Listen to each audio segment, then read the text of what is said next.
This mini episode of Mountain Pass is brought to you by Calithis, God of Destiny, reminding everyone that sure you can ignore her. Fine, don't play her in your deck, whatever, but the strings of fate will catch you in the end.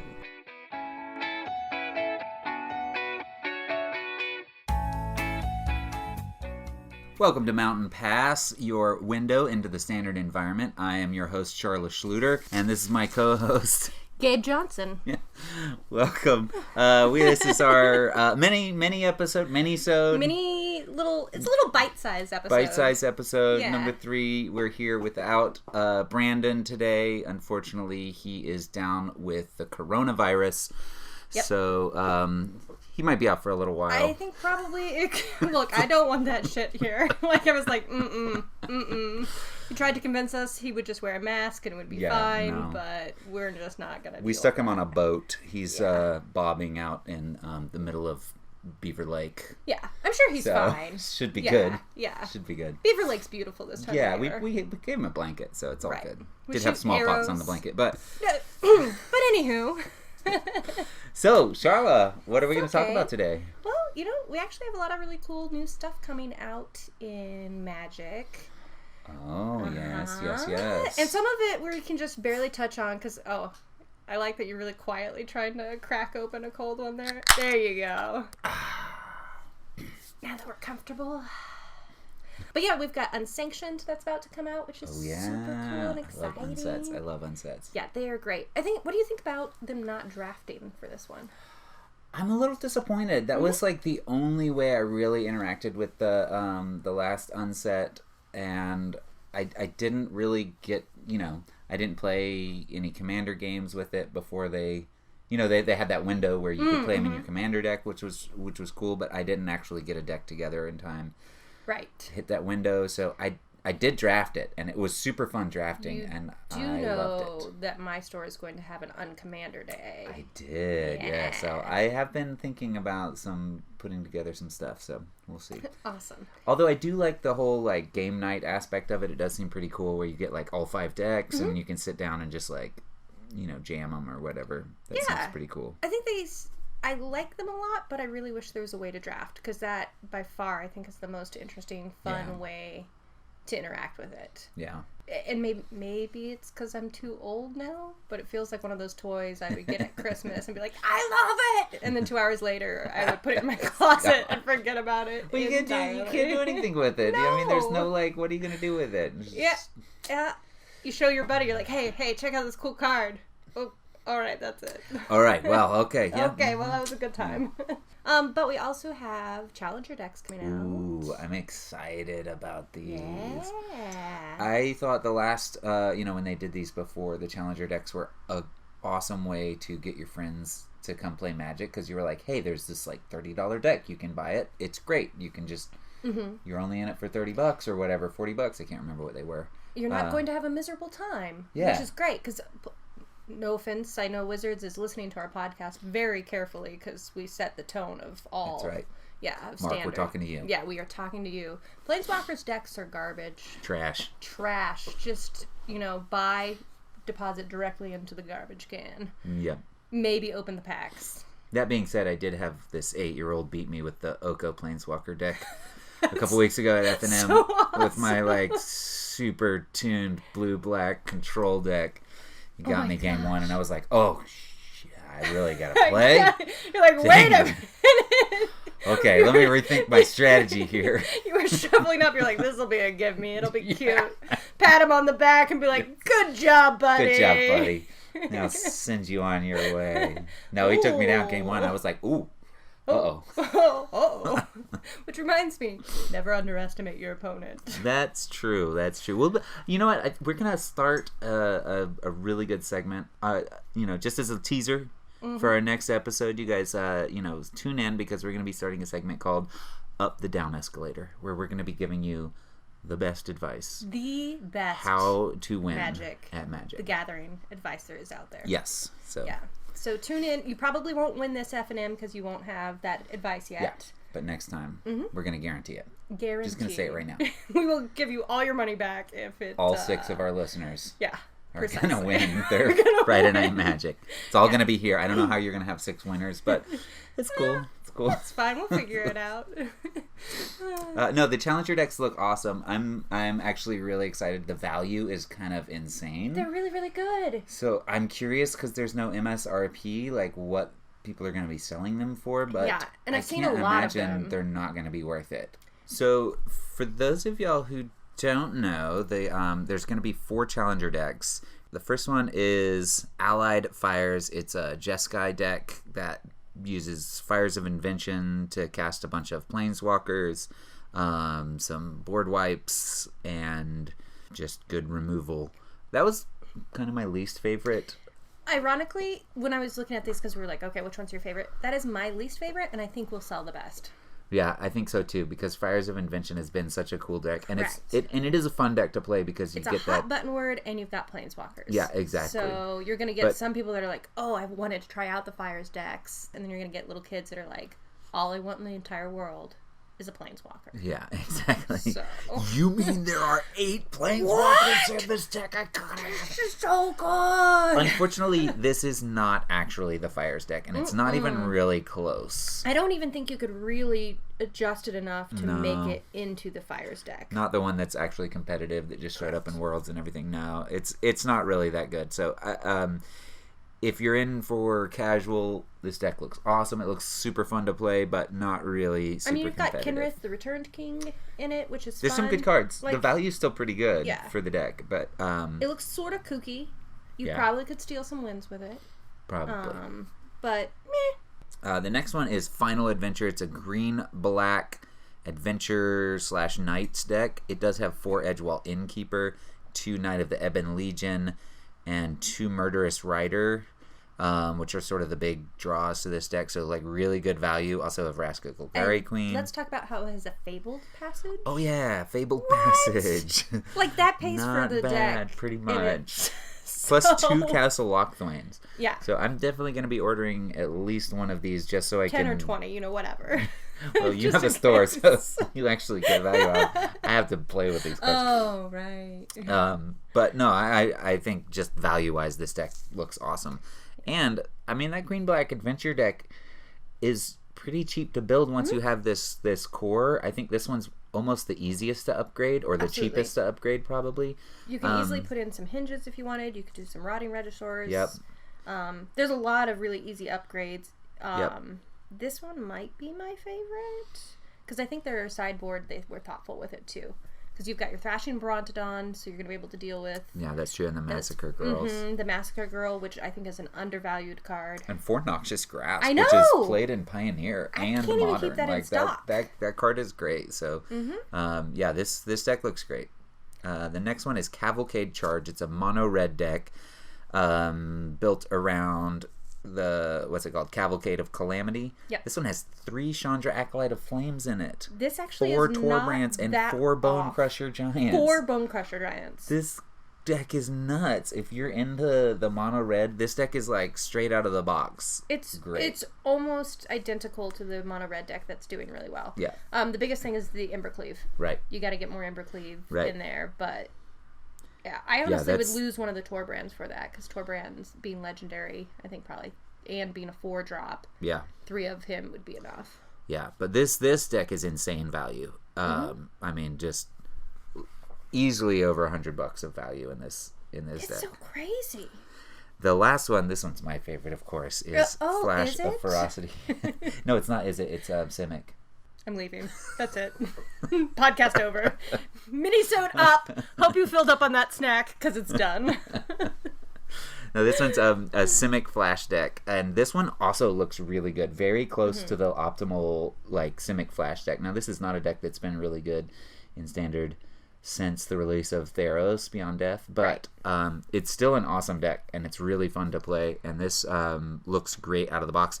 Also has a Fabled Passage, 2 Castle Vantresses, and really big deal, it's got a Brazen Borrower, which is like $25 on its own. And again, sideboard is on point. It's got Aether Gusts. It's got Mystical Disputes. 3 Shifting Ceratops. Yeah. Like, I'm really impressed with the thought they put into sideboards. Yeah, these decks look great. They look like, I I think they did an even better job of making these playable out of the box than the last Challenger deck. Definitely the Flash and the Mono Red. I think you can just take them to F&M and do really well. Yeah. So yeah.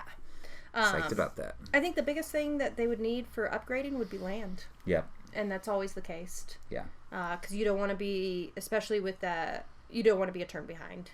You know, you don't want True, that Flash deck really wants breeding pools instead of the temples. Want the thorn, and it does not want the Thornwood Falls. Yeah. It gives no shits about the life. No, you're not playing long enough to need to gain life. Those are the Challenger decks. They come out in April. Yeah. All right, they are pretty sweet. And you can pre-order them with you? With myself or your local game shop, wherever that may be. Yeah, all right, cool. Yeah, so they're very neat. All right, so that's kind of the what's hot and new right there. So I want to take a moment and talk about who wore it best. Theros or Theros Beyond Death? What looked better on Theros?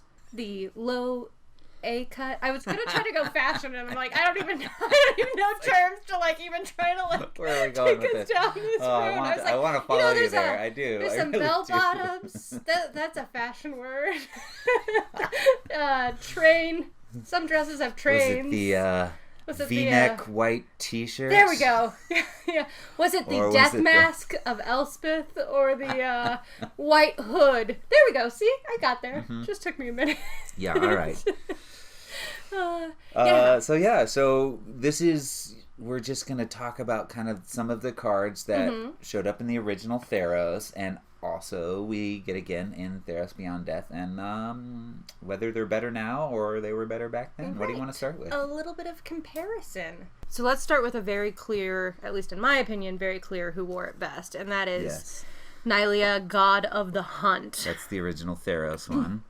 So let me read Nylea, God of the Hunt here. She's 3 and a green for a 6/6 indestructible as long as your devotion to green is less than 5. Nylea isn't a creature. I'm not going to say that every time. That is true for all of the gods. But yeah, that's the thing. I'm going to say it that time. Yeah. So if you need to rewind it and hear it again, just take a note of the time there. I'm not going to say it again. Monocolored gods have 5 devotion. Yeah. Dual-colored gods have 7. Correct. That's all you need to know. Rewind that again. Right. So Nylea, God of the Hunt from original Theros.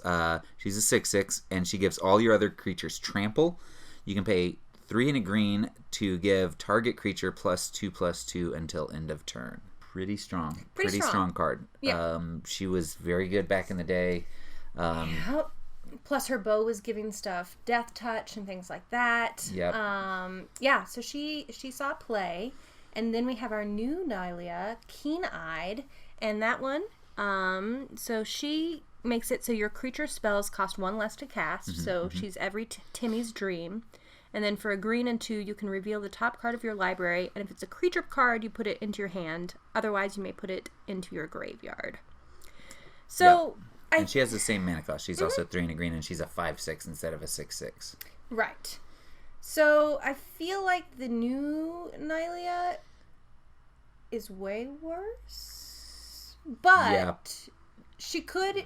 think they're trying to play with the escape mechanic by the graveyard, playing around with that. So they're trying to give her a little extra flavor with that. But yeah, she's not good. I don't think she's good. I haven't seen her show up in any decks, and the pay 3 mana to reveal the top card of your library, that is just too much. Paying 3? Why can't she just that's terrible. And if you think about it, what deck is this going in that you want to spend your turn looking at the top card? This is not a grindy deck. She's a 5/6 indestructible deck, which means you need that mana to cast that fatty. Exactly. And the fact she costs 4, and by the time you have 4 land, creatures casting 1 less. Yeah, exactly. Right.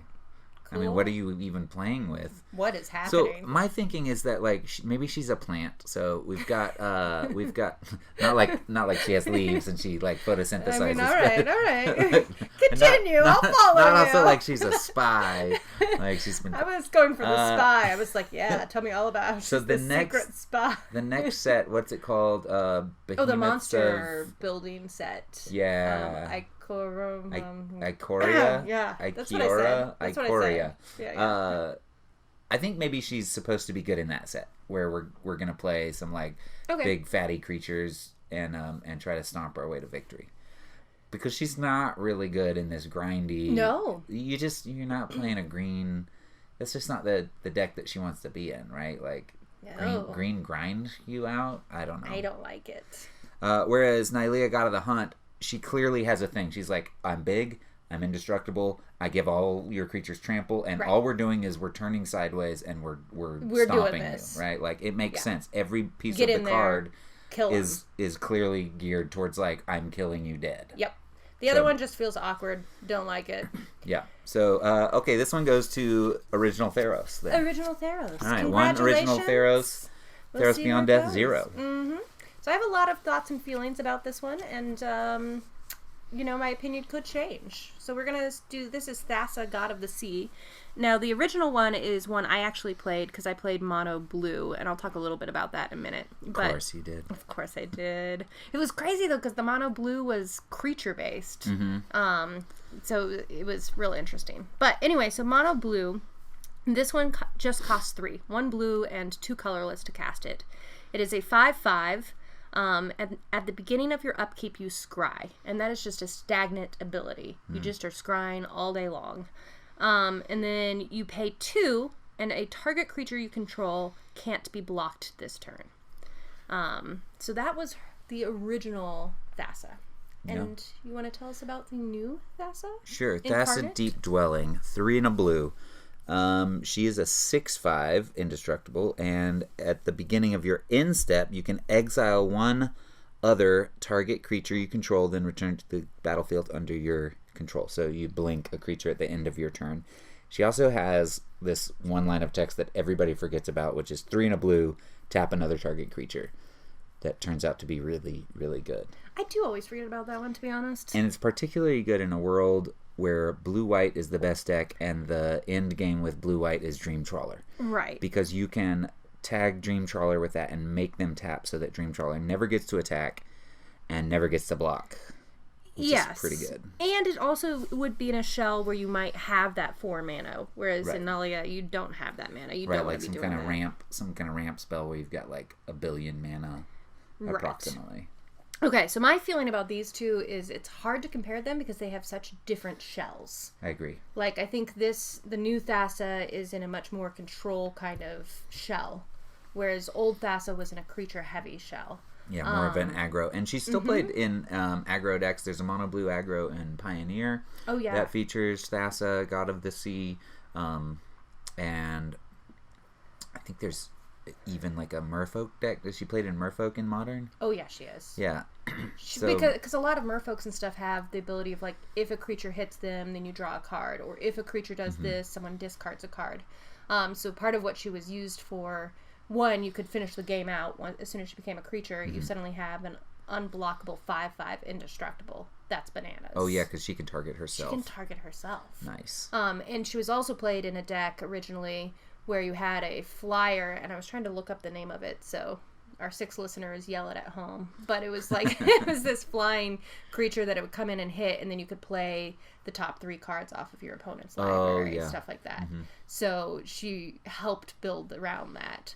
Nice. So I deeply am passionate about the old Thassa, but I think the new Thassa has a lot of merit too. I never got to play with the old Thassa. She looks awesome.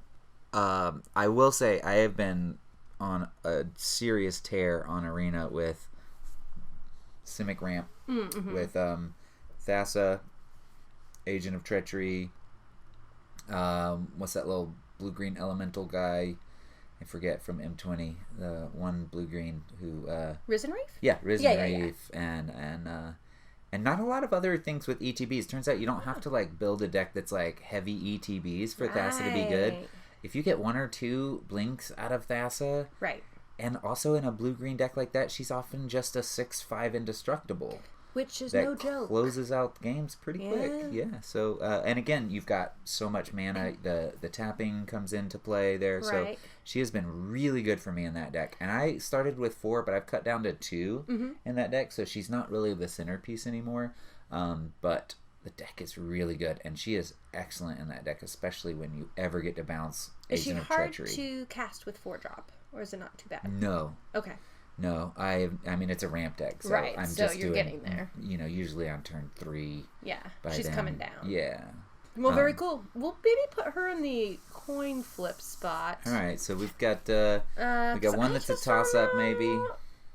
Might go to new one. Might go to new Thassa. I could see it either way. It's too close to call. Too close to call. All right. Both We're gonna wait for beautiful a few more votes to come in. So with their send tridents. us your emails. Send us your votes. Tell us which one you think is better, and let us know why we're wrong. All right. All right. So Erebos, God of the Dead. This is the one from the original Theros. He was 3 and a black for a 5/7, and he has some really important text here that says your opponents can't gain life. Yeah, that's then you a can big pay deal. 1 and a black and 2 life to draw a card. Mm-hmm. So we have new Erebos, who cost the same, 3 colorless and a black.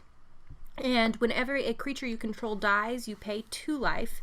If you do, you draw a card. So he still kind of has that drawing card kind of synergy. And you can pay a black and 1 to sacrifice another creature, and target creature gets -2, -1 until the end of turn. Yeah. So when I was first thinking about this, first of all, if you just ignore the opponents can't gain life text, right, for a second, and just think about the paying 2 mana, paying 2 life, and drawing a card. And then in the new Erebos, you're paying 2 mana, you sacrifice a creature, and then you're often killing a creature on the opponent's side, right? Because they're getting -2, -1, and then you also get the option to draw a card if you want. My first thinking was, well, that's better. You get to kill a creature on the other side. But if you're behind on board and you don't have a creature that you can sacrifice, that's when you really want to draw cards. That's when you desperately need it. You need cards, right? And that's what makes... Because you're trying to turn the game around. The original Erebos so good is that, you can drop the original Erebos and you can start drawing cards with... He's the only thing on the board. Yeah. And that can bring you back in the game. Whereas Erebos bleak-hearted on an empty board is worthless. It's He totally does worthless. nothing. Yep. He does absolutely nothing from behind. So yeah, and the biggest thing, so Erebos, God of the Dead, was played in the top deck in the original Theros, which was mono black control. Love that deck so much. But what made him so good, he was usually in a sideboard. The not gaining life was huge because seen that. black, and black games were long in original Theros. It was a slow meta. So you didn't want someone to be gaining life because you had to grind them down. Yeah. And the biggest thing with him drawing cards is you basically were just drawing more pack rats because that deck lived on pack rats. So you didn't even care what your card was because it was just another pack rat. Right.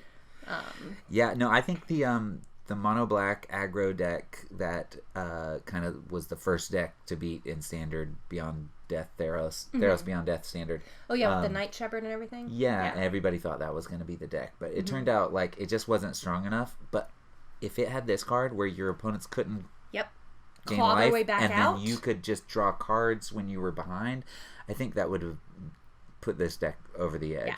And I think a lot of times people had memory of the other one. But whereas Erebos Bleak-Hearted, the new one, just doesn't even show up in that list. Nope. I mean, it's just not even good enough to make the list. So Congratulations, Old Theros. This 2 one. for Old Theros. And 1 Wishy-Washy.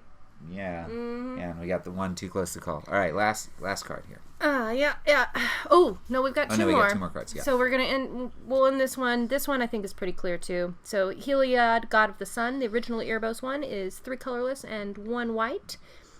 Other creatures you control have vigilance, and then you can pay 2 white and 2 colorless to put a 2/1 white cleric enchantment creature token onto the battlefield. He is a 5/6. He is very mediocre. Yeah.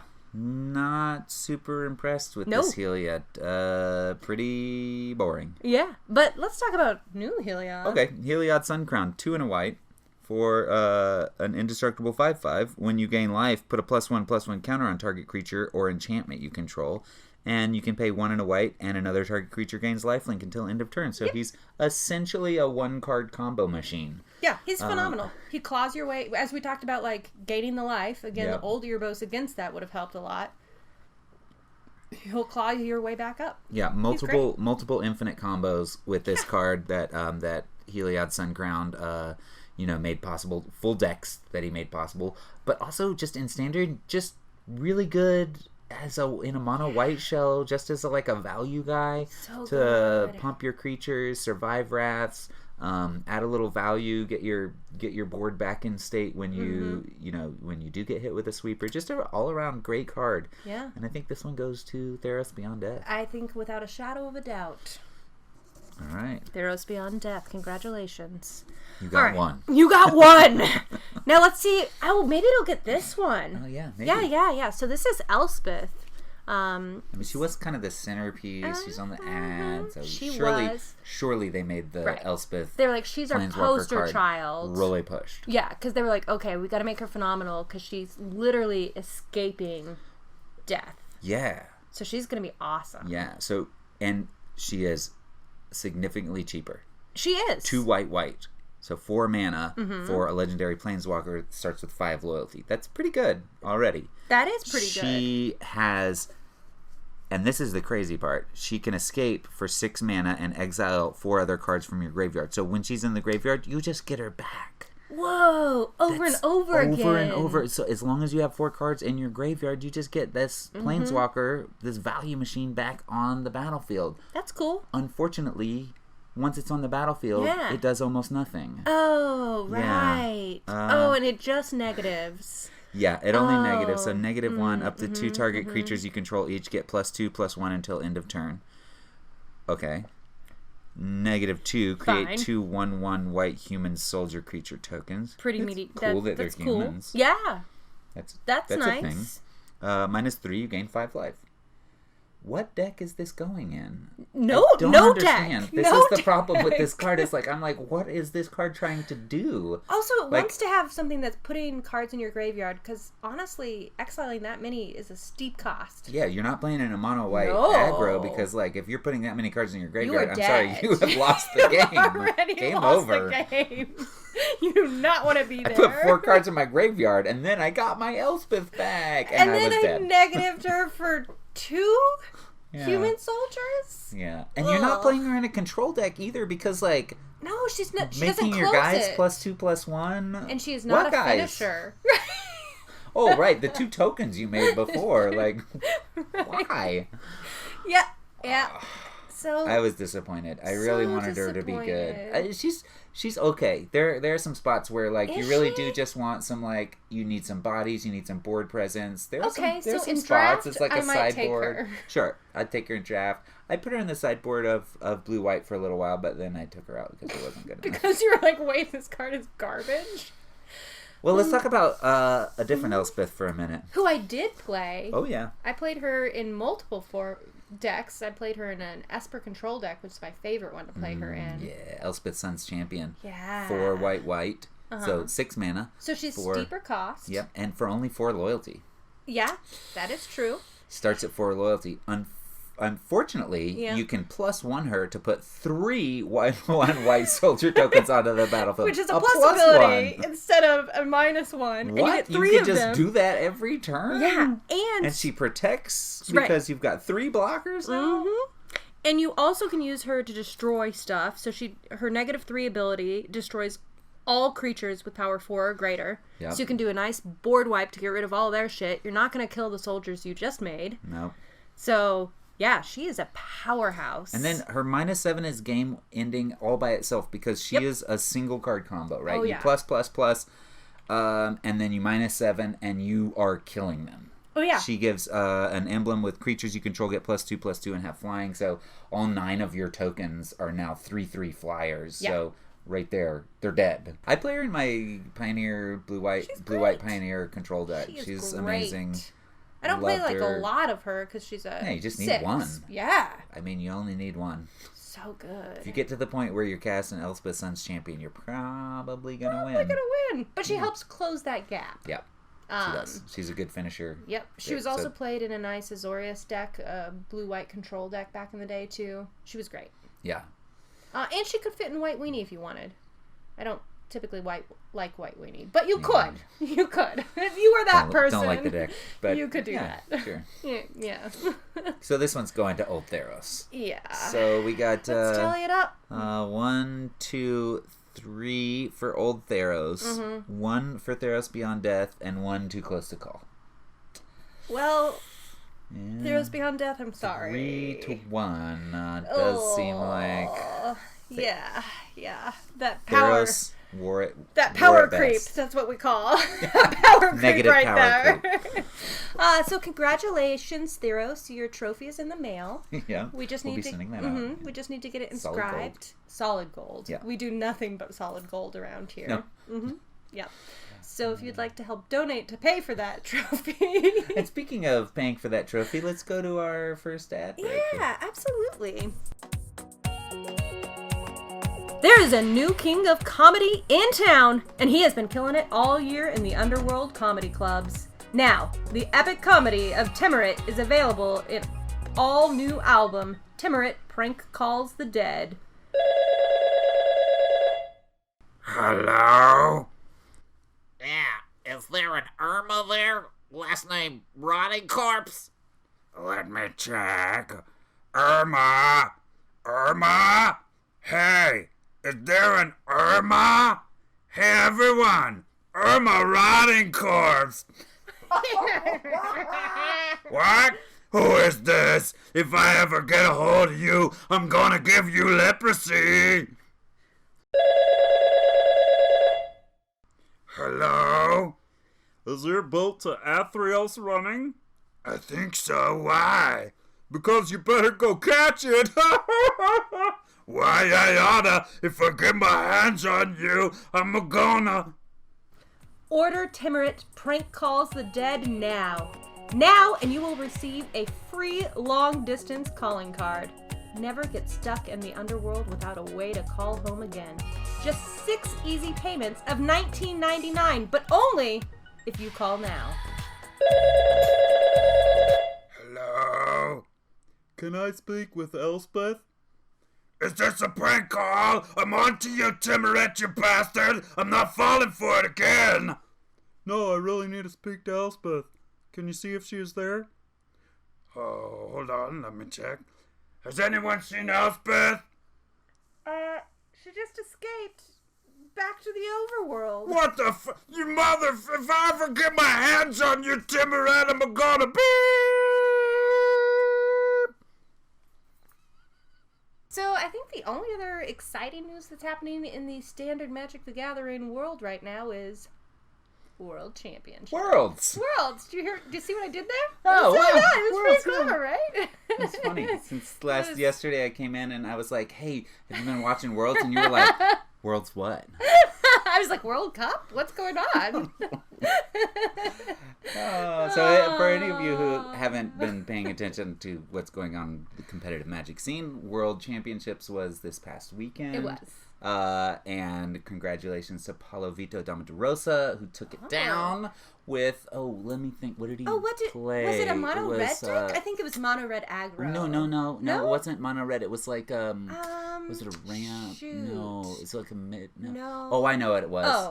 It was the best deck in standard. Blue-white control. Oh, blue-white control. Just happens to be the deck that I play. He called you up earlier and was like, hey, Gabe, I need some advice. I'm going to be playing this deck. Okay, so I don't know. For any of y'all who play Arena, poor Charla is stuck in the age of Max and does not play Arena. I mean, I did it to myself, but yeah, we should still pity me. So Wizards did this really cool thing that I was really excited about. You got to pick a champion. Yeah. Right, and then if your champion wins, then you get some rewards on Arena and stuff. So I thought that was really cool for a couple of reasons, because it gave us a reason to like root for somebody when you were watching, right? Like I love all the pros, and it's hard for me to choose like who am I rooting for? I don't know why I'm rooting for somebody, but now I had like this clear. I was like, I chose PV, and I'm gonna like root for PV. And then when he announced that, or when they announced Dex and I saw that he was playing blue-white control, I was like so excited. I was like, yes, I chose right. It's like fantasy football for Magic players. Yeah, exactly. It's like totally like it. So that was really cool. I really enjoyed. It was super smart too, because it's a neat way to meld both Arena and Paper Magic, I think. Yeah. Like a lot of people talk about like, is Arena hurting Paper Magic? And honestly, I get a lot of people who come in my shop now that are like, Well, I started playing Arena, or like I used to play, and this is a nice, easy way to like dip my toe back in.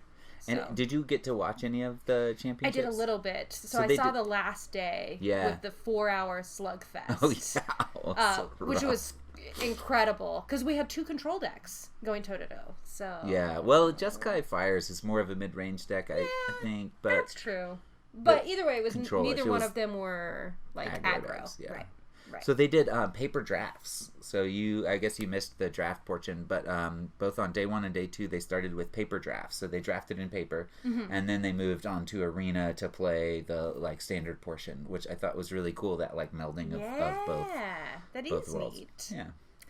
Although they were long games. They played best of 3 matches, which meant like potentially 9 games.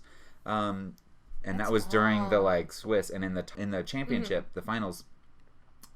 Paulo had to win 2 matches, and Marcio Carvalho had to win 3 matches to win. Oh, man. And it was really exciting because Paulo won the first one, and then Marcio won 2 matches in a row, and it was like down to game 3 of the last match. It was really intense. And then for some reason... It was some of the best Magic that I think I've seen in so long. Because like both of them were definitely on point. Although, let's talk about the hand. Oh, God. Why did he keep that? I don't understand. Yeah. So listeners out there, do you want to describe this hand? It was like 2 blue sources and 5 other cards that were not blue. Blue castable. So he was not going to be able to cast. I don't know why he kept it. Why did he keep it? And it was a 7.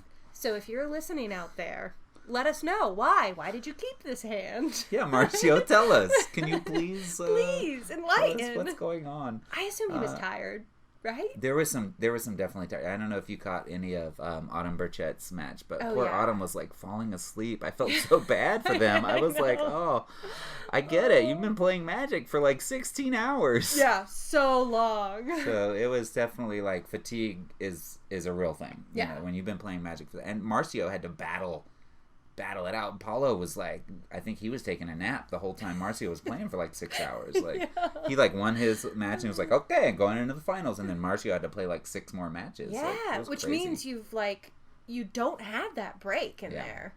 That's very exciting. Yeah.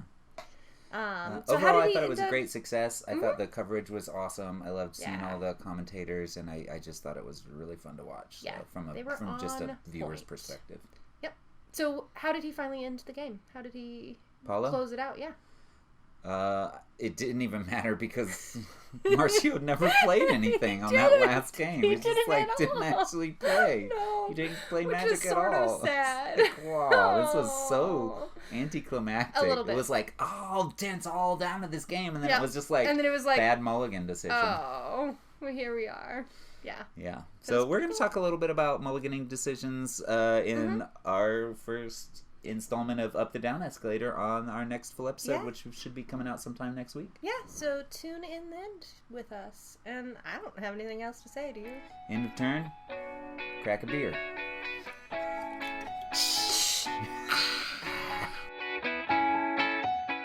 Sorry, we already cracked our beers. Yeah, we apologize. We'll just add that.